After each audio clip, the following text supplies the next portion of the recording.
السلام عليكم ورحمة الله وبركاته. الحمد لله وكفى وصلاة وسلاما على عباده الذين اصطفى. الله خير عما يشركون. اللهم صل وسلم على سيدنا محمد وعلى آله الطاهرين وأصحابه الغر الميامين وصل وسلم تسليما كثيرا يا رب العالمين. Alhamdulillah jamaah sekalian, kita bisa diberikan rezeki yang luar biasa. Sebelum itu mari kita bersolawat bersama-sama. Kita menutup pintu bumi kita Indonesia, semoga dibukakan rahmat bagi buminya dan pejabatnya. Siapa? Kita mulai dengan selawat pendek saja, ya yang terkenal. Salawat sallallahu alaihi wasallam. Sallallahu ala Muhammad, sallallahu alaihi wasallam, sallallahu ala Muhammad,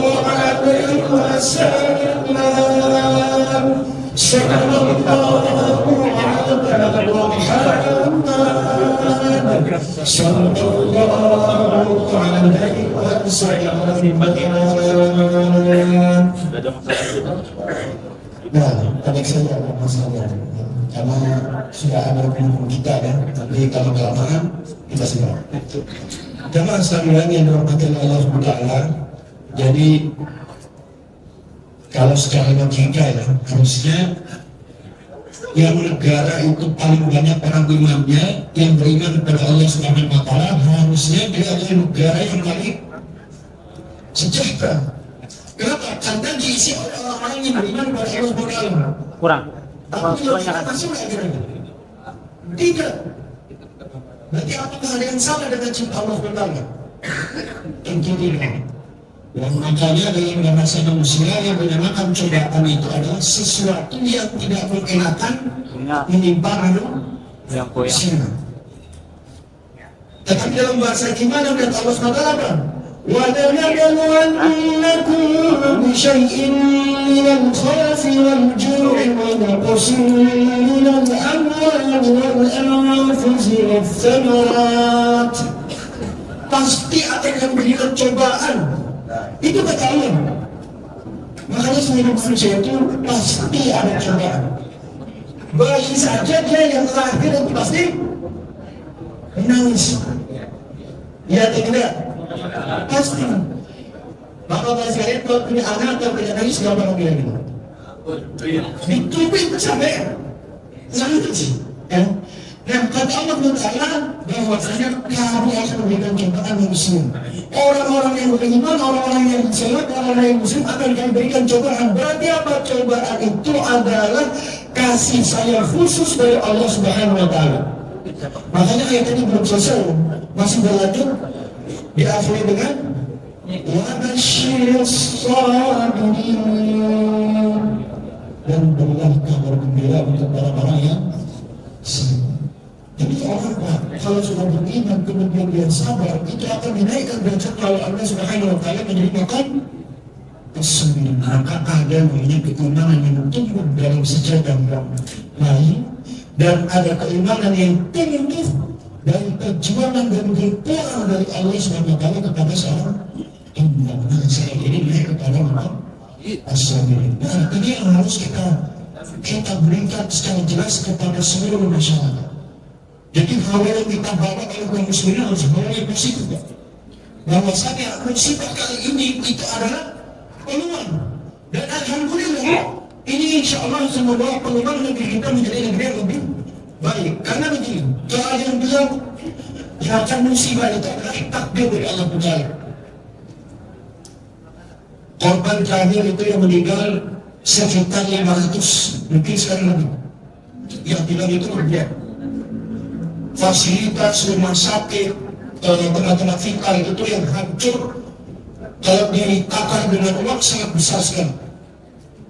Nah, banyak orang bilang ini kan takdir. Betul atau betul? Wah, betul nih, bagaimana? Salah bagaimana? Kalau ditegaskan oleh Allah Ta'ala, ada musibah itu yang ada ulah manusia di sana. Ayatnya kan bilang apa? وَهُوَ الْفَسَادُ فِي الْبَرِّ وَالْبَحْرِ بِمَا كَسَبَتْ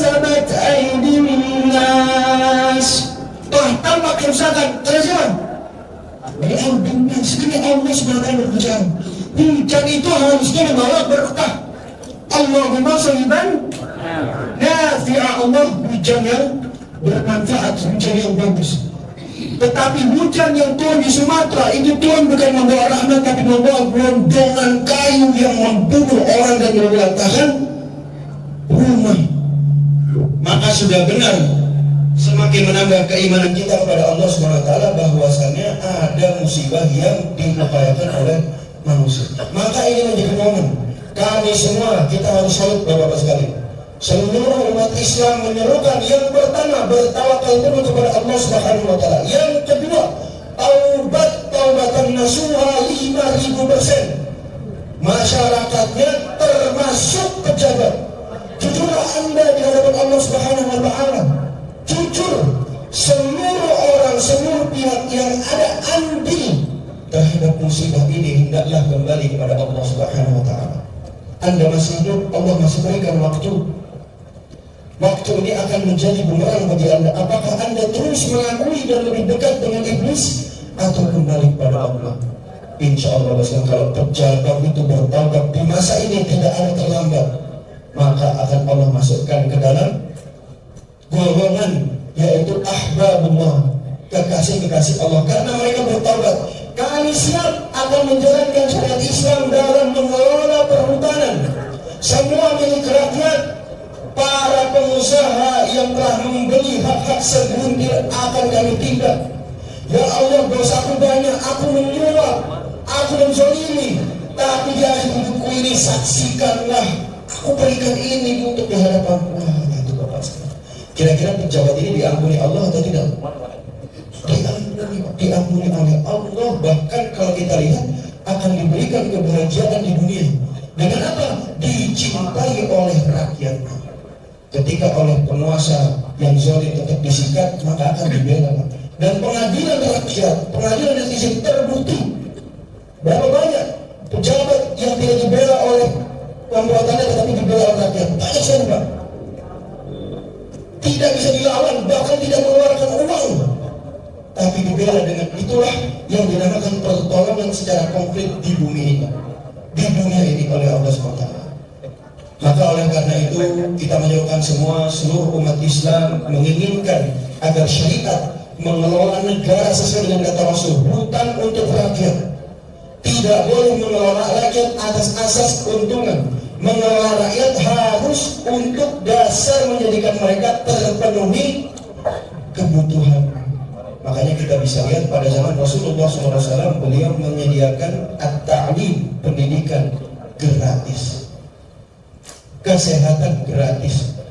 Bahkan saking fokusnya beliau untuk melayani rakyat, dijadikan siapa yang bisa mengajarkan baca dan tulis orang-orang kafir, maka yang ditawan bebas dengan cara mengajarkan huruf membaca kepada masyarakat kaum muslimin yang belum bisa membaca.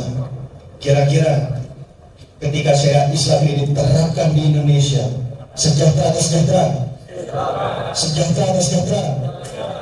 Alhamdulillah. Barakallahu li wa lakum. Insyaallah ya, momen ini terus Pak kita kalau bersama-sama kita berikan sumbangsi apa yang kita punya, kita berikan kepada mereka supaya nanti di hari akhirat kelak ya, kita bertemu dengan baginda Rasulullah SAW. Tidak ada hujah. Ya Rasul, aku telah menolong, aku punya baju, aku berikan. Aku punya sisa uang 10.000 ini, tidak lagi aku berikan. Dan yang paling penting, yang paling utama adalah menggetarkan hati para pejabat kita yang zalim, yang termakan dengan fir'aunisme untuk segera bertaubat dan mencintai Allah dan Islam sehingga mencintai rakyatnya. Mungkin sekian dari Al-Faqir. Apabila ada salah kata mohon dimaafkan, apabila ada kebenaran maka dari Allah Subhanahu wa taala.